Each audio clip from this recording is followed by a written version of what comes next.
Hello, everyone. A very good morning to all our attendees joining us today. From wherever you are based in Australia, a very, very warm welcome. I'm so thrilled to be here today hosting our webinar series, Decoding Psychosocial Risks in the Workplace. And as you all know, we will be discussing quite a sensitive, prevalent, and an important workplace issue that most organizations are aiming to mitigate: sexual harassment in the workplace. And in today's webinar, we're going to see our experts come together and provide very pragmatic approaches to mitigating this risk and also developing appropriate responses to address sexual harassment. In saying that, I would like to introduce myself. My name is Manasa Visakai, and I am the content producer here at IHR Australia. And it's my first time hosting the webinar, so I'm quite glad. I do want to go over a couple of housekeeping announcements while all of you are logging on. The first thing being, this webinar is recorded. So all the attendees who have joined us today, you will be receiving a recording of the full webinar within the next 3 or 4 business days. The second being, we are accepting questions during the course of the webinar. However, I would like to flag that we've already had some attendees who have submitted some questions in our form. So we will be prioritizing that, but I will make sure to keep an eye out for interesting questions, and we'll try to get to them as many as we can. And the last thing being, towards the end of the webinar, we are announcing the date and details of the next topic for our webinar series, Decoding Psychosocial Risks in the Workplace. So stay tuned. Before I introduce our hosts for today, I would like to start off by giving a trigger warning. As we will be discussing sexual harassment, some of our scenarios or the concepts that we will be highlighting might have some scenarios or themes that could be quite confronting to some of our audience members. I do want to highlight that it is in no way meant to harm or imitate any person who's joining us today. It is purely done for educational purposes. So I hope you all can understand that. Thank you. Okay, without further ado, I would like to introduce our host for today, our Managing Director, Stephen Bell. I've also got a little bit of an announcement. It's a very emotional time for us, as Steve has stepped down as our Managing Director to focus on his other areas of life and, of course, continue to be a board member. Thank you so much, Steve. We have learned a lot, a great deal from you, and we dearly and truly appreciate all the guidance and love we've received from you. Thank you so much.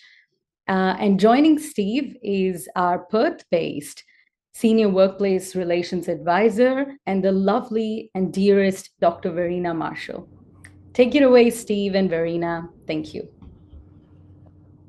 Thank you very much, Manasa, and thank you very much for your wonderful words. And it's been such a joy founding this organisation, growing with it. And one of the great joys is Verena Marshall, who along the way, Verena, you and I have worked together for, I reckon, over 10 years now. You're right, Stephen. Yes, indeed.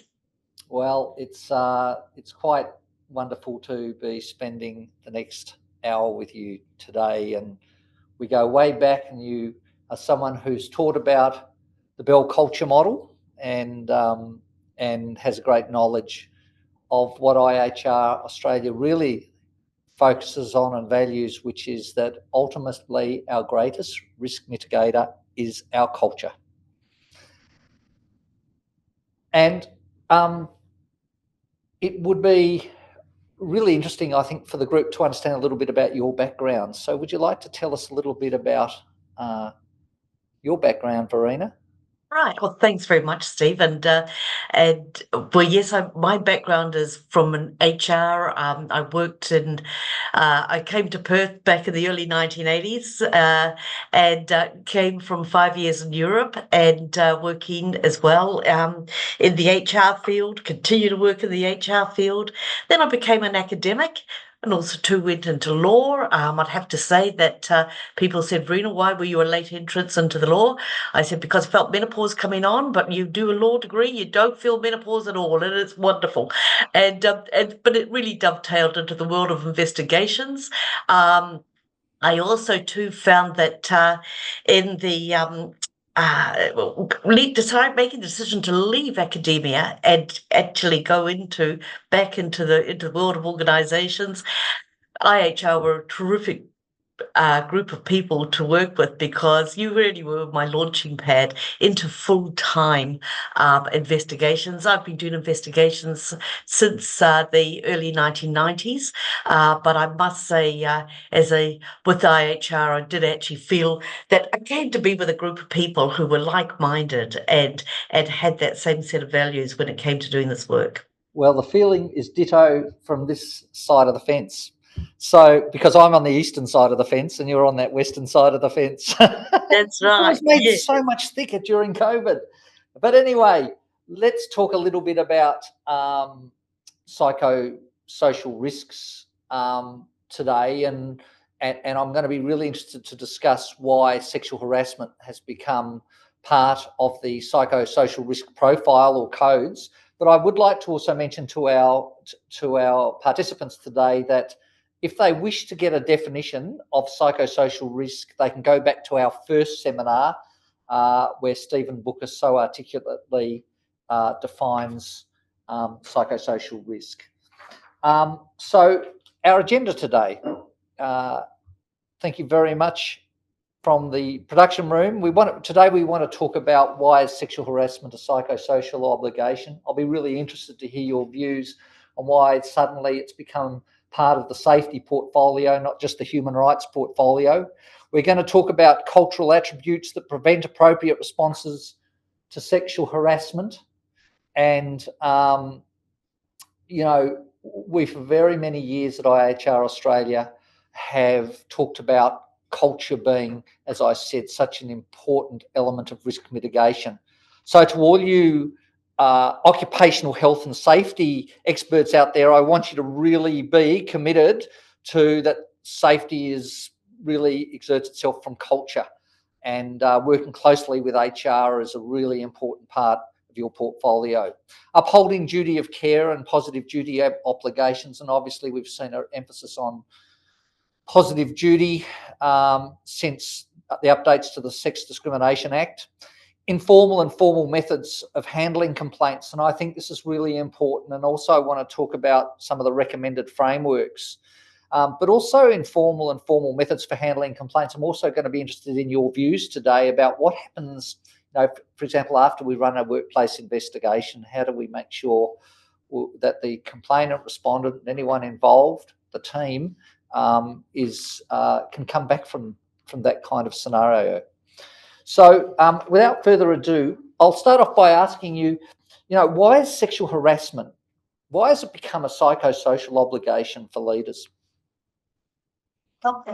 Sexual harassment's always been noted in the Sex Discrimination Act right from the 80s, but it seems that people just are not getting the message. They're not. It seems that, should I say, to use a phrase, they're turning the screws up, because the impact, the huge impact that has been experienced by people who have had sexual harassment occur to them, or they have observed it and in some way participated. Because I remember the consideration being that your likelihood of sexual harassment happening at work is huge in comparison to even in the terms of the social side. If it's not on the social side of life, it is more than likely to happen at work. And for the psychosocial obligations involved, it's about preventing, not just reacting. And what we're noticing in the sexual harassment space is that people are not very good sometimes at reacting. They don't know how to react to the situation, and they certainly are not very good at preventing it. Some, however, I should say that's not a blanket statement, some organisations have kicked on. They have always dealt with the risk of sexual harassment very well. Others, however, it needs to be clarified. It also too needs to be really people being made accountable, and only then in the legislation can actually people know or what it is that is required of them, particularly at the leadership level. And I think it's really important for us to underline the concept of a hostile culture for a particular gender, being the business now of workplace safety professionals, and in fact the bodies that exist in every state, and also that the Australian Human Rights Commission now has the right to come on to sites where it has been reported there is a hostile culture. So it's a really interesting time where actually 4 jurisdictions oversee this concept called sexual harassment. One of the things, Verena, that we do in all of our webinars is to feature one of our wonderful actors, who make our training programs the leading programs in this country around workplace behaviour. Over my time, and it's good time for me to reflect a little bit, we've had mining companies, we've had government organisations, we've had the judiciary, we've had, you name it, use our training services, and it's something we're very proud of. And we'd like to run a role play now, and this is a manager having a conversation with an HR professional after a complaint has been made. And at the end of it, I'd like us to have a little discussion about what we've seen and what comes out of this role play. But I would like to remind our participants today that if you're someone who's had an experience in this area, this role play may be triggering. So let's watch very carefully. Hey, mate, do you have a minute to talk about something? Okay, good. So this morning, Sarah, the cute one.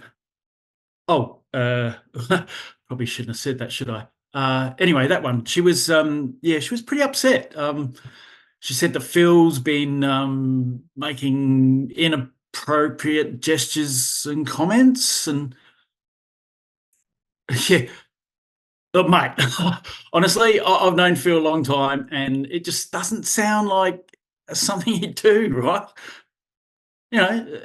It's just not like him.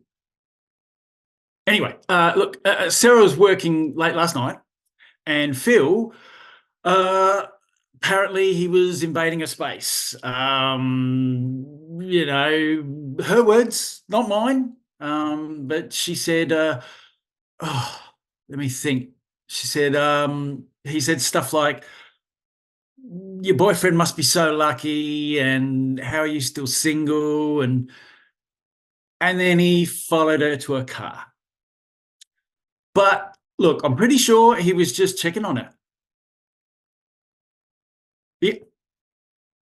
Yeah, of course. Yeah, I completely agree that Sarah should feel safe. Yeah, but Phil's been working in my team for a long time, mate. He's he's the friendly one, and he's responsible. That's why I left him in charge of the store. I mean, it's only natural that employees working the same shifts will become friends, right? Look, I am taking her complaint seriously, mate. Don't get me wrong. We definitely need to set boundaries in the workplace. But look, honestly, I'm just worried that it's going to make our culture too uptight.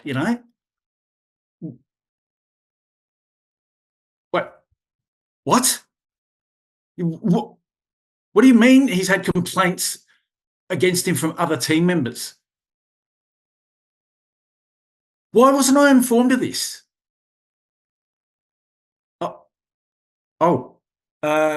You said emails. Mate, it's how hectic it's been at the store lately. Most of the staff are on sick leave. Maybe I missed a couple of emails. What?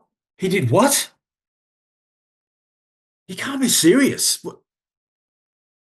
So that kid, that's why she quit last month, because of Phil.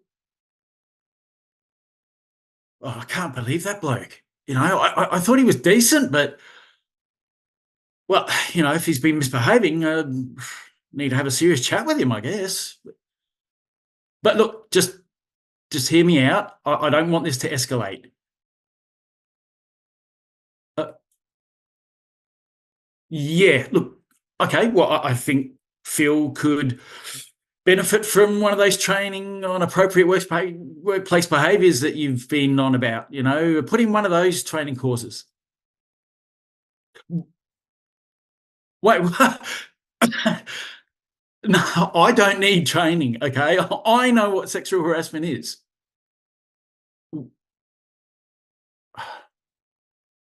Well, I think we should maybe focus more on Phil than me. I mean, don't you think? He's the one that seems to be the creep. Yeah. Anyway, look, I've got to go. Thank you, Scott. And you give a really important lens on a certain kind of culture. Tell us a little bit about what you saw there, Verena.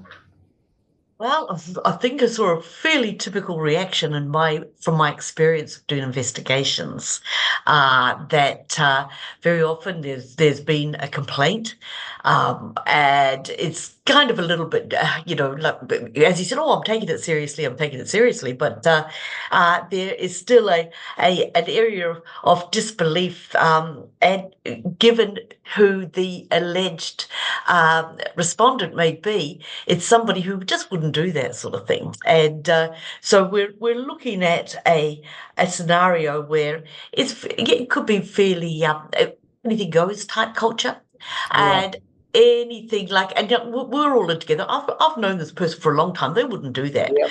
And I'm sure it's been blown out of all proportion. But however, we've got to go through the process because that's what we're meant to do. And when it looked on the face too, when it was suggested that he needed training, well, look, it's not my problem. I'm actually just, managing this process. I'm actually not part of it, but in that probably is. And but the flags that are being brought up is that you could imagine the Sarah, who we don't know, and but she's a cute one apparently, and a nice kid, no doubt. And again, that culture of the language that's being used to describe somebody who's probably fairly traumatized at what is going on. And there's an old Arab saying, I believe, that says, what happens once may never happen again. What happens twice most surely will.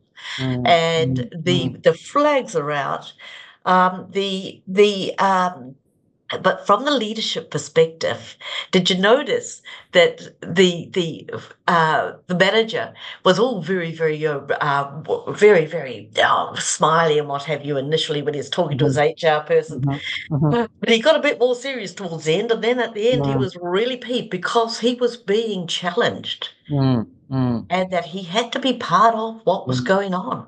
And you have taken enough custodians of culture programs, and your knowledge is that, the culture starts with leadership. What we say, what we don't say, what we do, and what we don't do. And it's really interesting that in our investigations, we identify different styles of leadership. And one of them is really the over-matey style, is one of the problematic styles.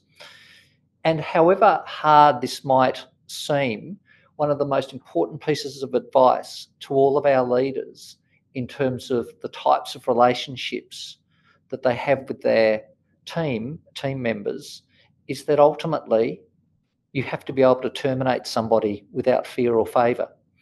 And if you look around the team and you go, oh, John ought to be fine, Andrea ought to be fine, but Marshall, for what we've spoken about, what we talk about, our constant reference to cute women and pictures that we share together and all those things. If I had to terminate that person, I would be in a lot of difficulty. So, leadership these days is really understanding, what might be okay in your living room is not necessarily okay when we step over the line into a protected environment. Absolutely. And the reality is you do sometimes have to face the possibility of terminating, but you've got to make sure that the process by which that decision has been reached is sufficiently robust. Yeah. And as you said, like, what you do in your own sitting room, people say, "Oh, well, it's all so politically correct now. What else can we do?" It's spoiling the fun at work. It's cramping down on the possibility of that teamwork. Look, we self-monitor in every aspect of our lives. We self-monitor all the time. And what the legislation is now asking us to do is do the same in the workplace. So, one of the interesting points you make is about the trauma that may be being experienced by Sarah. And I think one of the really important elements of when we go into any process of managing a sexual harassment matter, whether it's formal or informal, is to be trauma informed, to understand that trauma might be part of what she is carrying into any conversation that we might be going to have. Yes. And when we talk about trauma informed, it is the language that we use, and we'll let you discuss that a little bit further down the track, I think, Stephen. What does it mean to be trauma informed? It means to accept that real or perceived, whatever is said is being felt.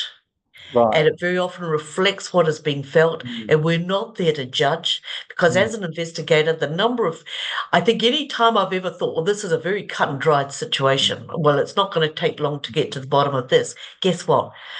I've been wrong in terms of the evidence that is provided allows me or requires me to think again and to remain as objective as I possibly can, just as the manager has to do.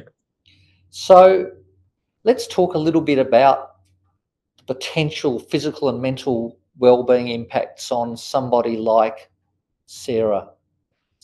What is in your experience as an investigator, what can you tell us about psychological and physical impacts? Well, psychological, first of all, Sarah or Sam or whoever it is will be likely to be feeling anxiety, because whenever we're encountering behaviour at work that makes us feel uncomfortable in the sexual harassment space or any space, any form of violence, passive or highly aggressive, you think, what have I done to deserve this? So there's anxiety, and then that gets into depression. And that gets into sleeplessness. And it's very hard to concentrate on good work and being part of the team.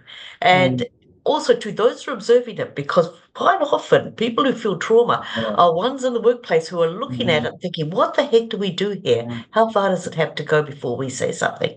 And really, very, very importantly, for all the people who are participating today, is to underline the emphasis placed on bystander. Under the Sex Discrimination Act in recent times. Absolutely, yeah, yes. And that ultimately, that a person who's watching this occur can become as impacted, as anxious, as traumatised as the person experiencing it directly, depending ultimately on their life experience and personality. Yes, and also regrettably, people who have we all have our own life experiences. We all have our own social factors. If there is any inequality in terms of vulnerability of people in the workplace, it would seem, in my experience, that they are more vulnerable and more likely to have instances such as sexual harassment occur. It is almost that people have a radar, and not always, but it can be a correlational relationship. I see sometimes that people who are already dealing with inequality and equality of outcomes, never mind anything else, but treating people equally is one thing, but giving people equal outcomes is totally another as well. And the ones who don't receive the same outcomes along with their colleagues can sometimes too be the focus of behaviour such as of a sexual harassment nature. I think, your reference to anxiety too is really, really important.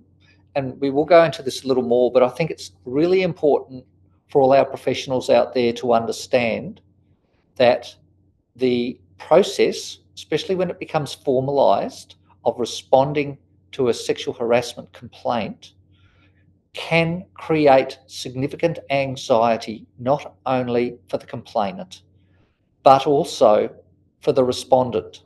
And Yes. so in our processes for handling complaints, it becomes really important for us to all recognise that managing and providing support to both parties. When I say support, I don't mean West Coast supporter support. I mean actually support in that there are systems and processes available. There is an opportunity for you to come and discuss how you're feeling and for us to get the right help at any time through this process. Exactly. And everybody is treated equally Yes. because we're not there. It's not a witch hunt. And Yeah. it also, too, is not a situation where we've made up our minds already due Yes. to our often biases. And Yeah. we've had, without going into the specifics, we've had some really public demonstrations of the impact on mental health of complaints handling processes going wrong. Yeah. And there was a very, very public one that everyone's very aware of in recent times. Yes. Let's talk about culture a little bit more, because you know that I'm obsessed with workplace culture.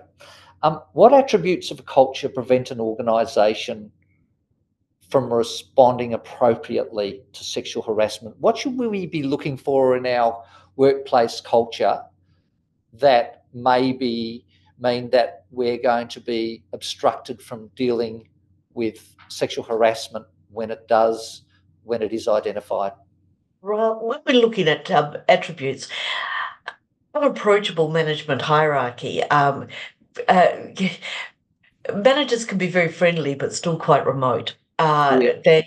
They also too, they're in splendid isolation, and so they're often too the last to hear about what's going on, and sometimes too that can become of their own making. This aspect of like we're like the ski bunny, we've got all the gear, we're on the slopes, but we still don't know how to ski, but we do look good in our gear, and we're on the slopes. There can also be a lack of diversity. Just before you move on there, Verena, and I just want to say about, the unapproachable hierarchy. Being an approachable leader is about how you behave every day. It's not about just at that moment. And so one of the things that I've said since we've been running these psychosocial seminars is that leadership and promoting people into leadership roles without giving them a clear understanding of what we mean by leadership 24 going into 25 is really failing in a sense in our duty of care. And I think that under these psychosocial provisions, the idea of giving people promotions without adequate training now is becoming very high risk. Absolutely. And the aspect too is that the need to know what to do when a complaint, either informal or formal, has arrived. People very often don't know what is required and people at the highest level of the organisation, they go into panic mode.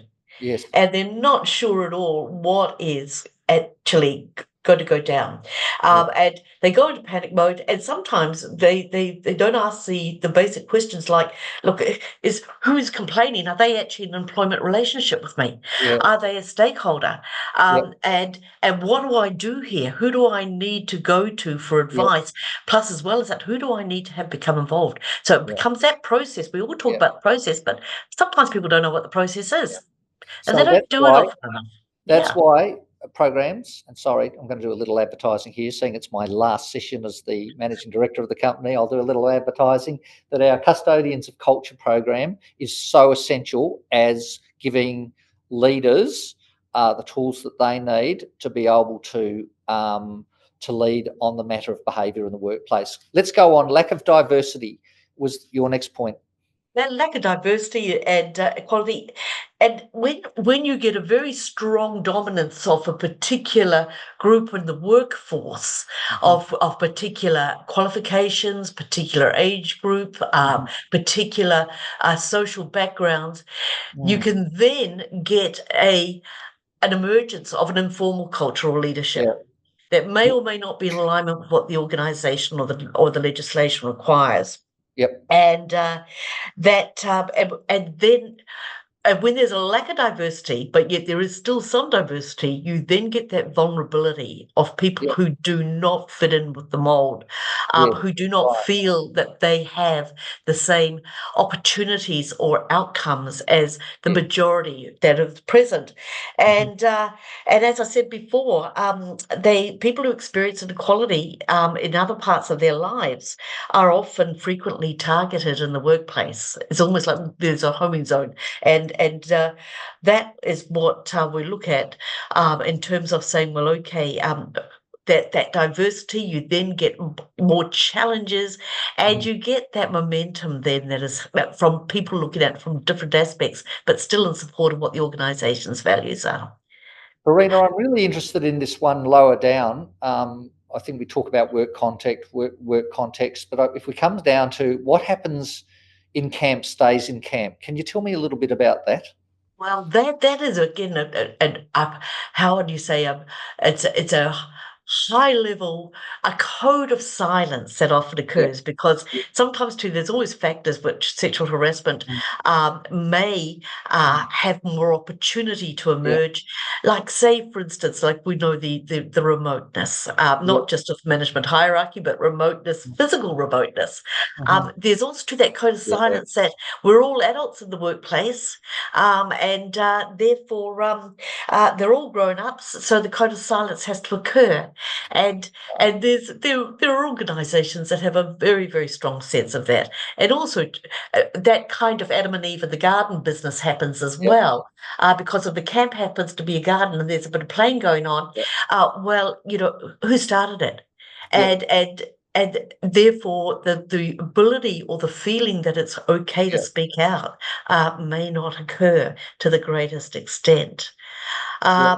Laughed about rather than I remember from my experience, I remember encountering an organisation who knew that it was well known that a particular staff member had a history of predatorial behaviour, texting, taking photographs, walking alongside people who had to often leave the office in order to undertake their role, and all of a sudden they're looking that person would be there.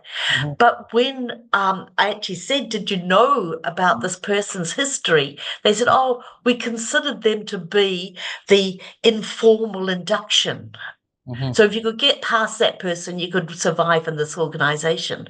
They thought it was a laugh. Yep. And that sort of tails into perceived importance of people involved, and often that person is in their power position, and then it's occurring to people who are more vulnerable, as you were saying before. It can, and it could also be somebody at any level of the organisation, but they fall under the radar because but they're actually, the fact that it was known and they thought that was the informal induction. But however, as well, in the higher levels of the organisation, people go into a totally different mode depending on the perceived importance of the person in the organisation. If it's somebody who walks in the door and everybody hears ka-ching, ka-ching, it's amazing how that inappropriate behaviour is not levelled at them or challenged to the same extent if it's going to cost the organisation to lose them, per se. Yeah, but I mean, at the same time, I keep talking about the fact that you keep someone like that, and then there's a whole bigger brand risk going to occur. We need to move on Yes. because Yeah. there's so many things that you know from your own experience as an investigator. That's so wonderful talking to you. I want to talk about, I often say that prevention is the first step in actually responding. And I think this is really important for us to all understand that the focus of the laws really brings organisations' response to sexual harassment to what are you doing to prevent it. And this is the new world. Don't just tell us that you responded well, but explain to us what you were doing to prevent it. And there we get these concepts such as positive duty and duty of care. So would you like to just take us through those for a moment? And for those in the audience who are from a work health and safety perspective, the framework of identifying foreseeable hazards, reasonably foreseeable hazards, of the eliminating, minimising them, maintaining control measures, and going back to evaluate and review those control measures, that's part of the course. Because when they're dealing with technology, they're dealing with machinery, they're dealing with hostile environments physically, they've got it down extremely well, and they do it very well. But when it comes to sexual harassment, that same preventative model is required, but there's been just a little bit of analysis paralysis around that. How are we going to identify reasonable foreseeable hazards when people are working alone, when people are working remotely, when people are working at very social working hours or unsocial working hours? What are the ramifications? And eliminating or minimizing. Now, eliminating, sometimes, some people say, well, people are people, it'll always happen. And you say, no, what are we going to do to minimize? Where is the education? Where are the clear expectations of what we do, how we go about it, and how we know whether we're doing well or not, and how we know when we're not doing well? And that maintaining the control measures. Are we surveying staff? Are we actually out on the floor? Or in terms of policy, we've got a policy on this, but who developed the policy? Was it behind closed doors? Did anybody go and walk the floor and talk to the people who say, what do you perceive to be the greatest risks in our organizational environment from a sexual harassment perspective? What do you perceive? And have those conversations, and because you're gathering your data that should inform any policy development and should inform the education that needs to take place. So, Verena, one of the things that is really, really important is that, and especially again for our occupational health and safety professionals, is that they understand that there is a risk management aspect to this, so that prevention element. Yes. But there is also a natural justice element to this. So I'd like to talk to you a little bit about the differences between informal and formal methods for actually responding to a complaint. Right. Fair enough indeed. Look, there are varying levels of sexual harassment, and it's not all about we tend to hear in the media about the high profile, the high-end seriousness, I would call it, where the trauma is quite horrendous, but it is a spectrum. And there are some instances, and people don't even believe there's sexual harassment, like when you're sending a dirty ditty to a colleague, or you're really good on the old social media, and you're really good at getting cartoons, and some of them are really funny, but some of them also too have a bit of a lewd twist, and to use that word lewd, but it's only lewd. It's not an actual fact sexual assault type. So you don't want to crack a nut with a hammer, but at the same time, you can't let it go, because what happens once may never happen again. What happens twice most surely will, according to the proverb. So it is very dependent on the level of seriousness. But whatever happens, take a record and keep it. Take a record. Just say, what do we need to do here? And say, for instance, somebody is getting up to no good, and they're not taking no for an answer, and they think they're suffering from unrequited love.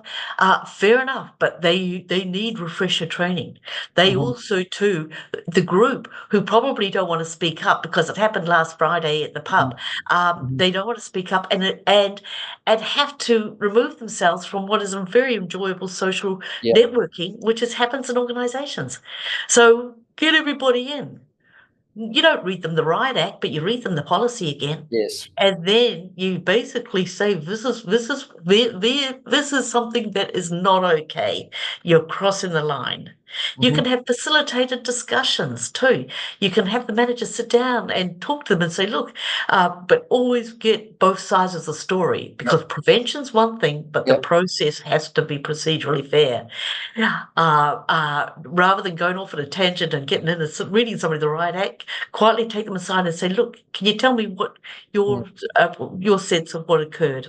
And especially with facilitated discussions, we have to be really aware that around being trauma informed, absolutely, and just the meaning of it, and whether people are really prepared and able to take part in an informal but facilitated conversation.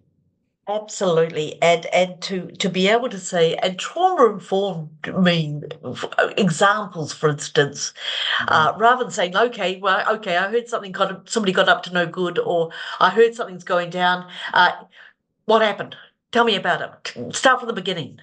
Yep. As opposed to, look, where would you like to start? Yes. I can see that this might be hard for you.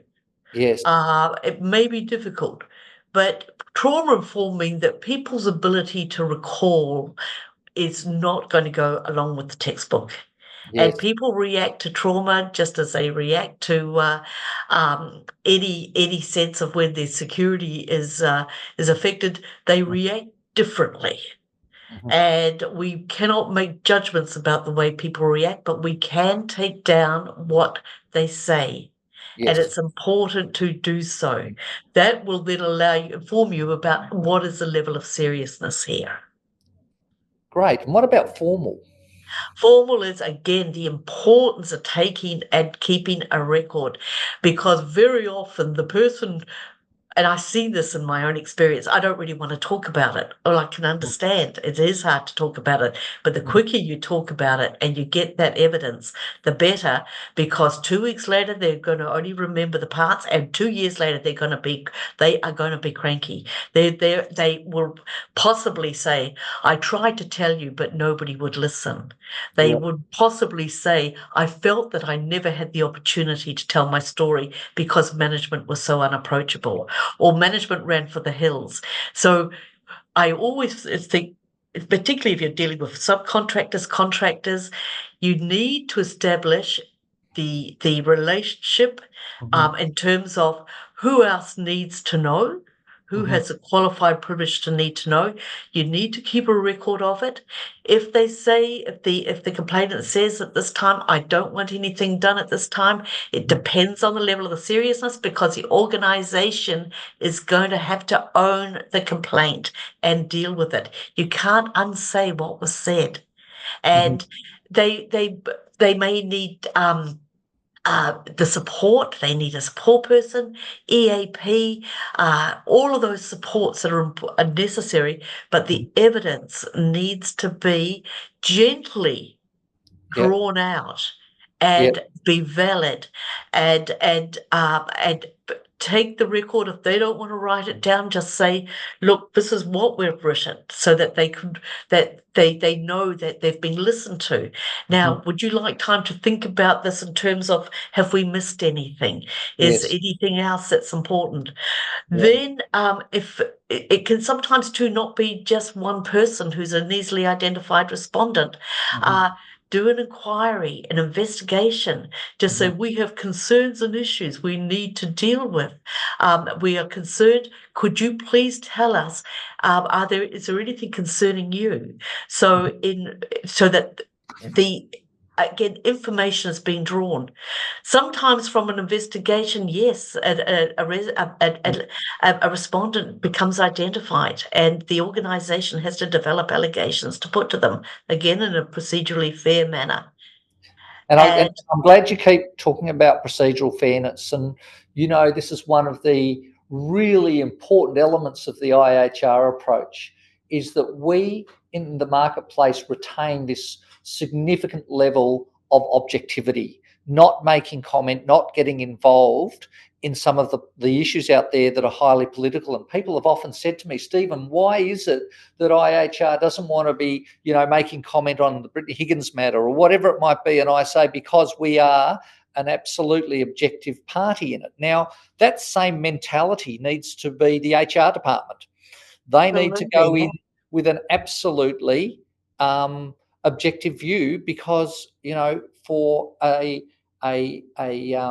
workplace investigation to stand up, it needs to be conducted independently and with the rights of the complainant and the respondent front of mind. So it can't just be dealt with as a typical OHS issue where we kind of go in with it. It's got to go really strongly into the matter to resolve the risk issue. It's got to be dealt with highly sensitively.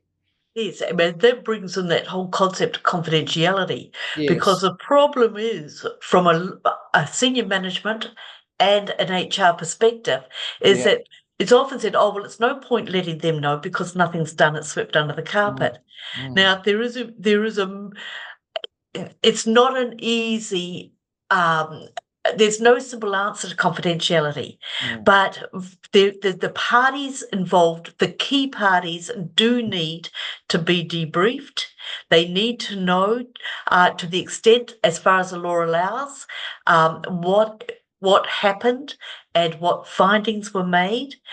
One aspect about it also too is that they are not going to know everything, and those bystanders who were hurting and also to are feeling traumatized, the debriefing needs to be appropriate, but again, they are not going to be party to everything that occurred, because HR and senior management have the duty of confidentiality and can't say everything, but there needs to be action and there needs to be information given that allows people to know that it was taken seriously and it was dealt with. Well, exactly.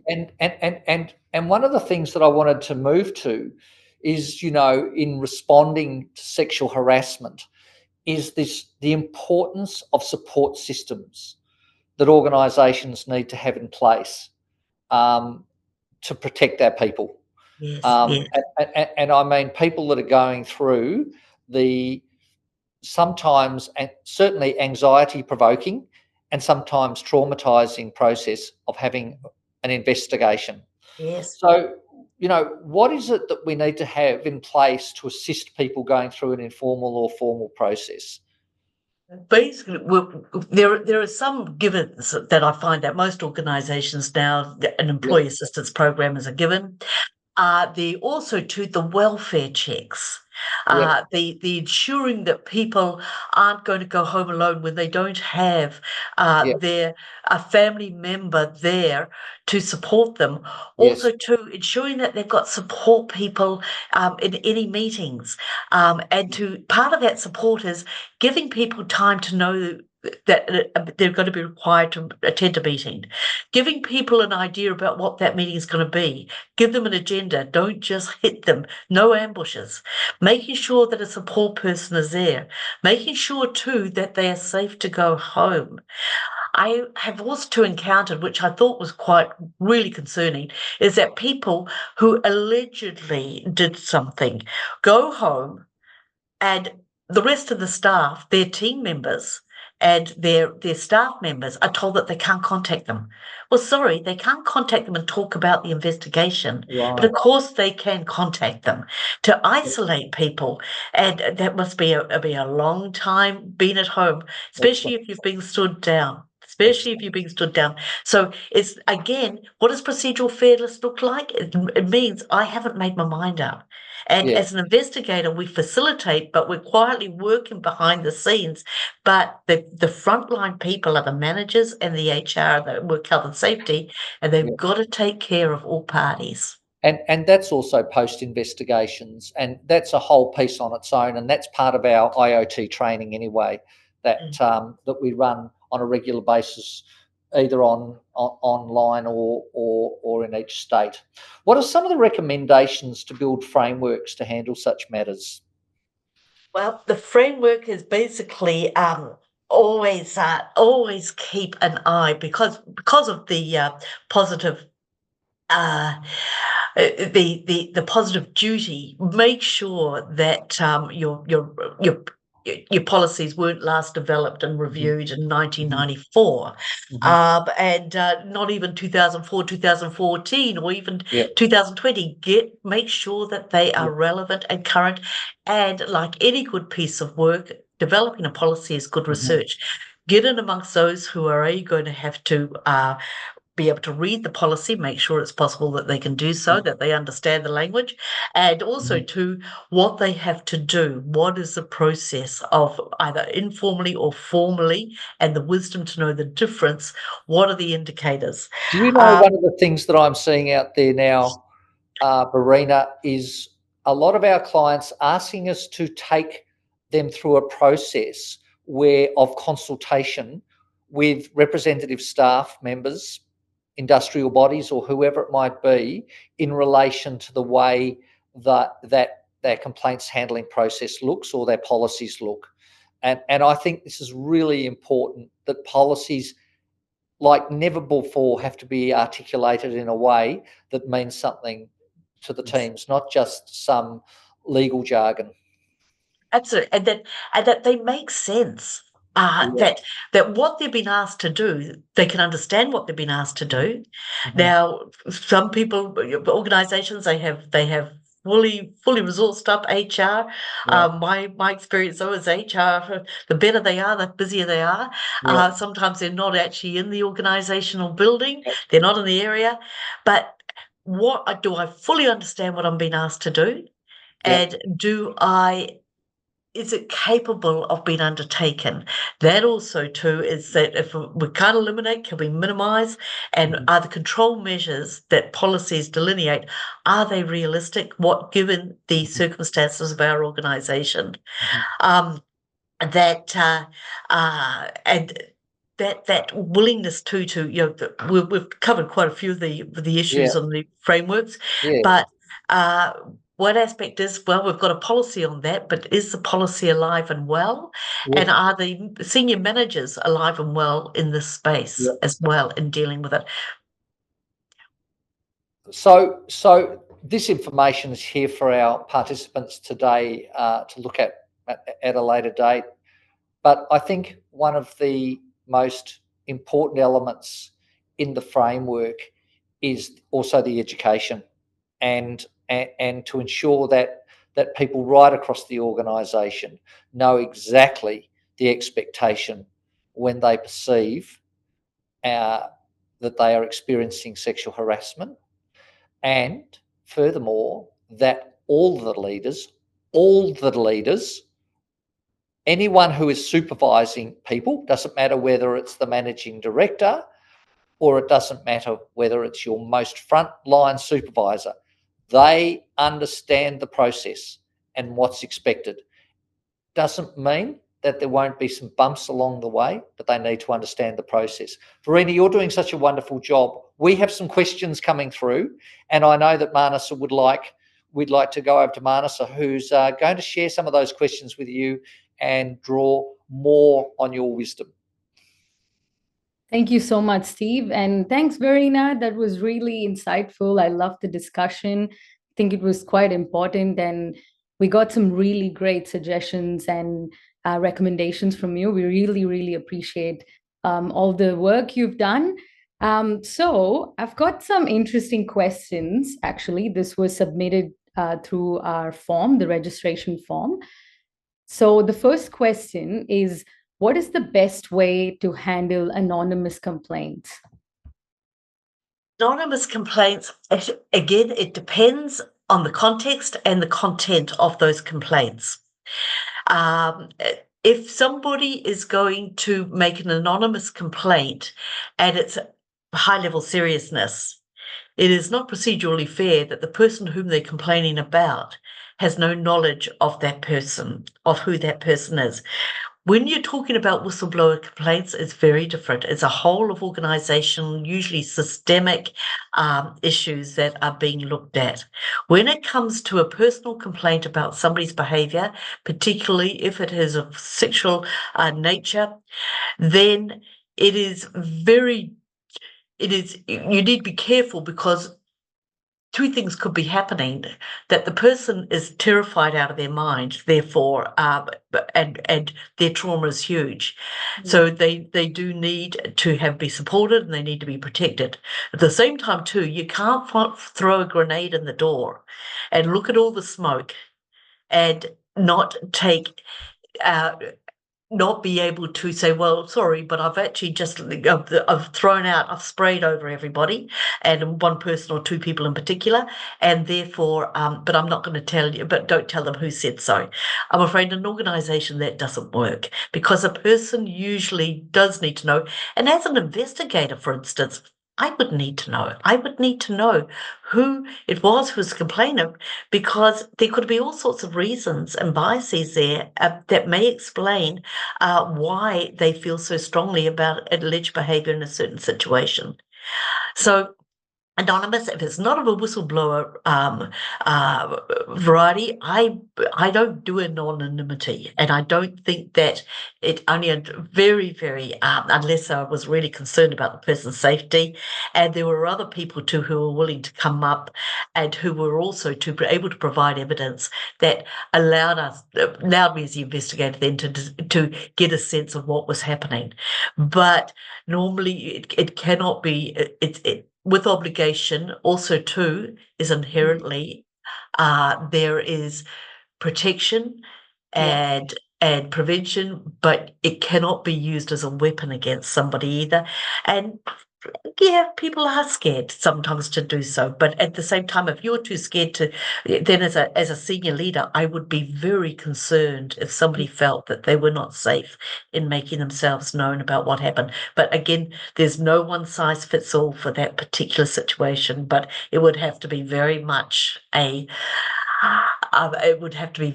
unusual situation for me to uphold anonymity.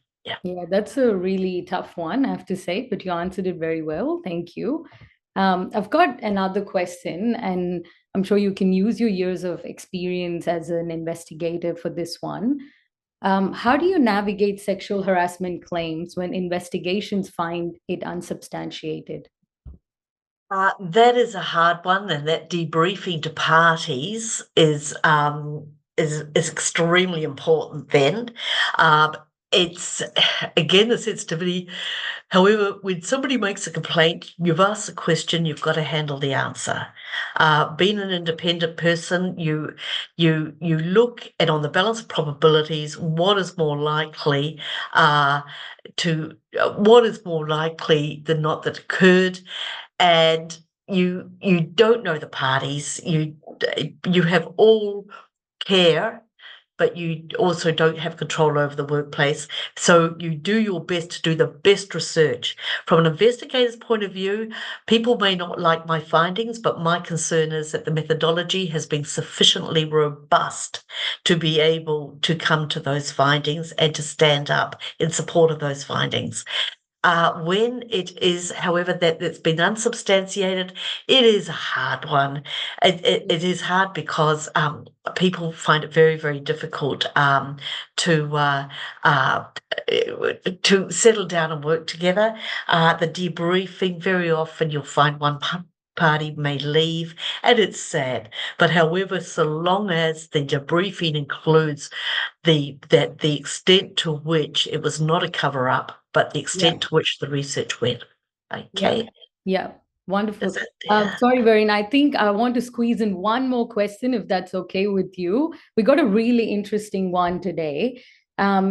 So what happens if someone has been sexually harassed, but they tell their managers, I don't want you to do anything about it? How can management approach this? This is a good one. Management have to approach it, particularly if it's serious or it has the potential to become serious, because an accumulation, if it keeps up, it's going to escalate. Sorry, but as I said before, you cannot unsay what was said. I need to check what was said. And that's why I've got to get it down in writing. But no, sorry, there is a duty of care and a positive duty that if I believe or I have been told that something has happened in the sexual harassment space, I need, particularly if it's of a level of seriousness, there is no going back. There's only going forward in a procedurally fair manner. Yeah, wonderful. Thank you so much, Verena, for answering all those questions. I just wanted to take a moment to highlight that this session is being recorded, and everyone, all the attendees who joined us today, who have registered, will be getting the webinar recording to view at any point later. So please don't worry about that. In saying that, can I please have the last slide on the screen? Wonderful. Thank you. Thank you so much. We've reached the end of today's webinar. I hope it was a good learning opportunity for everyone who tuned in. Thank you so much for all those who stayed till the very end. It means a lot to us.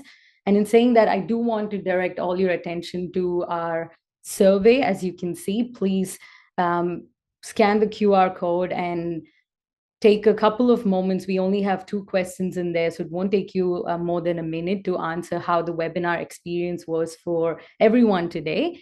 And also, if you do look at the screen, our 5th webinar details are out. You can visit our website to learn more about what we will be covering. And we did talk a lot about procedural fairness in today's webinar. So our next guest will be focusing on that, but in the context of poor organizational justice and what that would look like in the light of lack of procedural fairness and poor communication. Thank you so much once again, everybody, for joining us. You can expect the webinar recording in your inbox within the next 3 or 4 business days. And until then, see you next time.